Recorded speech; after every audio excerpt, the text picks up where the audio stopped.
अस्सलाम वालेकुम, welcome back to my channel cooking class with Zahra Bukhari. आज मैं आपके लिए लाई हूँ बहुत मज़ेदार मीठी सेवइयाँ और ये ईद की स्पेशल रेसिपी है।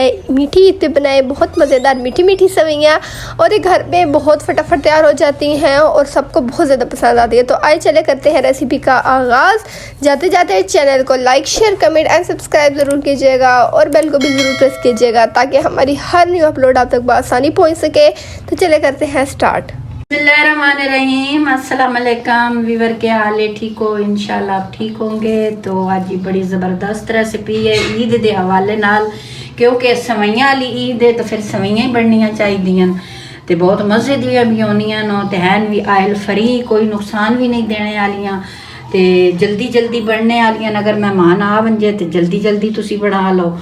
तो आओ जी वेखते हैं कि सन ज़रूरत है कि इस दे विच जासी। ठीक है, मेरा 1.5 लीटर का ओलपर का डब्बा है तो इस दे विचों मैं डालसा 1 लीटर ते आधा लीटर बचा ला। ठीक है, बिस्मिल्लाहिर्रहमानिर्रहीम।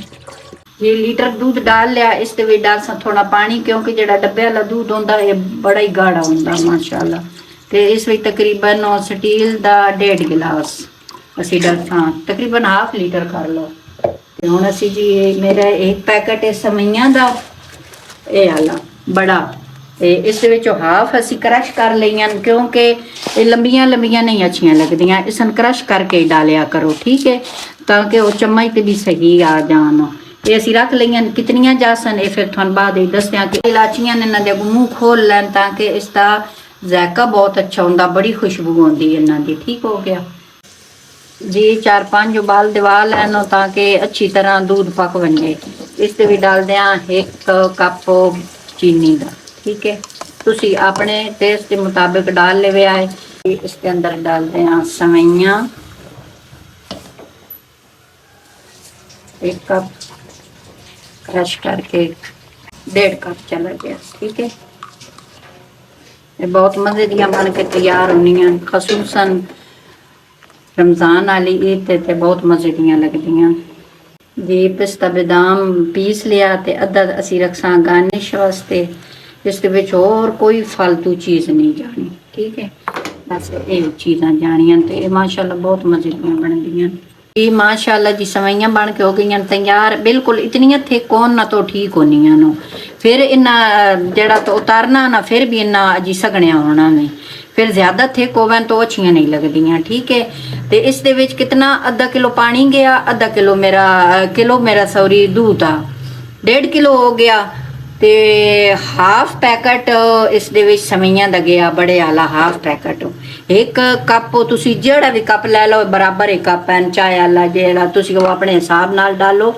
चीनी ते 4 इलाचियां गई नो तो माशाल्लाह बहुत मज़े का। चूल्हा बंद कर दें, बिल्कुल तैयार हो गई माशाल्लाह, बहुत मज़े दियां तैयार हुई तो कर दें जी डिश आउट। ईद दी बहुत मज़े दी रेसिपी है, डिश आउट माशाल्लाह जी। कर दें गार्निशिंग के ऊपर, है ना मज़े दी रेसिपी। इंशाल्लाह थानू पसंद आउसी, बहुत मज़े दी रेसिपी है जी। बादाम ते पिस्ते दी कर दी गार्निशिंग, बहुत मज़े दी रेसिपी बन के ईद के हवाले नाल तैयार हुई है। ईद रेसिपी तुसी भी बनया, थोड़ा मैं दिल तो शुक्रिया अदा करदी हां। तुसी इतने अच्छे मैसेज करदे हो, दिल खुश हो वैंदा कि थानू साडा काम पसंद आ रहा। अल्लाह पाक थानू सेहत देवे, जिंदगी देवे। तो ठीक है जी, इंशाल्लाह अगे भी और भी रेसिपियां लैके उस अच्छियां अच्छियां। इस दे नाल मैं चाहनी हाँ इजाज़त। अपना रखा है ढेर सारा ख्याल, मेरे वास्ते मेरे बच्चों वास्ते कराया दुआ। ठीक है जी, अल्लाह हाफिज़। फिर मिलते हैं एक न्यू रेसिपी के साथ, तब तक के लिए अल्लाह हाफिज़। चैनल को like share comment and subscribe ज़रूर कीजिएगा और बेल को भी ज़रूर प्रेस कीजिएगा ताकि हमारी हर नई अपलोड आप तक बआसानी पहुँच सके। खुश रहे, आबाद रहे। अल्लाह हाफिज़।